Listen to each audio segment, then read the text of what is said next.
नमस्कार. आजीच्या आजच्या चव या चॅनलमध्ये आपणा सर्वांचं स्वागत. आज सकाळचा हलका फुलका नाश्ता कसा बनवायचा ते मी सांगणार आहे. हे मूग आहेत.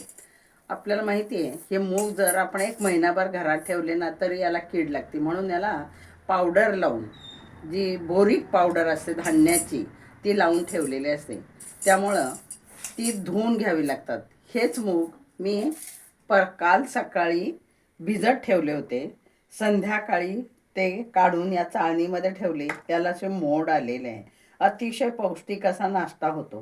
हे 3-4 वेळा मी चांगलं धुवून घेतलेले आहेत आणि कोणताही मसाला जास्त प्रमाणात न वापरता हलका फुलका नाश्ता कसा करायचा तो पहा. या ठिकाणी मी कुकरमध्ये थोडंसं तेल टाकणार आहे. पहा, कुकर तापलेलं आहे. आता त्याच्यामध्ये तेल टाकलेलं आहे. हा लसूण टेचून फोडणीत टाकलेला आहे. तर थोडासा ताव लाल करून घ्यायचा, कारण त्याचा अर्क उतरतो. त्यानंतर थोडंसं जिरं टाकणार आहे मी. आता हळदही मला टाकायची, पण लगेच जर टाकली तर ते काय होतं, जळून जातं म्हणून. आणि आता हे धुतलेले मूग मी याच्यामध्ये टाकून देणार आहे. फक्त याला 2च शिट्ट्या घ्यायच्या. साधारणपणे 7-8 मिनिटात हा नाश्ता होत असतो. आता हळद घालणार आहे मी, त्यांना हळद जर घातली असते ना तर मग ती जळून जाते पातळ तापलेल्या कढईमध्ये. आणि आता 3 वेळा चांगले मूग धुवून घेतलेले होते ते मी या फोडणीमध्ये टाकलेले आहे. आणि चवीपुरतं आपल्याला जसं हवं ना तसं मीठ टाकायचं. मी चवीपुरतंच मीठ टाकलेलं आहे.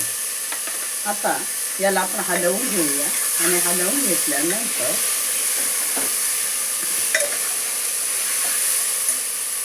शिजण्यासाठी म्हणून मी 1 ग्लासभर पाणी त्याच्यात टाकलेलं आहे. खूप सुंदर नाश्ता होतो. हलका आहे, ॲसिडिटी वगैरे याने होत नाही. हलकं कडधान्य सगळ्यात म्हटलं तरी चालेल असं हे आहे. आणि आता याला आपण झाकण लावूया. आणि झाकण लावून बरोबर 2 शिट्ट्या केल्या की छान मऊसर होतो. अगदी वयस्कर माणसांना तर खूपच पौष्टिक नाश्ता आहे. चला तर मग मी आता झाकण लावून घेते आणि मग तुम्हाला दाखवते. हे पहा, कुकरचं मी 2 शिट्ट्या घेतल्या होत्या. शिट्ट्या घेतल्यानंतर ते थोडंसं थंडही होऊ दिलं, वाफ जाऊ दिली आणि काढलं. आपला नाश्ता तयार झालेला आहे. वयस्कर माणसांच्या दृष्टीने हा खूप छान असतो. 60च्या पुढच्या लोकांनी दररोज जरी केला तरी चालतं. आता पहा, हा असा सुंदर नाश्ता तयार झालेला आहे. तर पहा, असा सोयीस्कर थोडक्या वेळात होणारा हा मोड आलेल्या मुगाचा नाश्ता. तुम्हाला जर माझी ही रेसिपी आवडली तर लाईक करा, शेअर करा आणि कमेंटद्वारे मला जरूर कळवा की अगदी थोड्या वेळामध्ये होणार आहे असा हा नाश्ता आहे. धन्यवाद.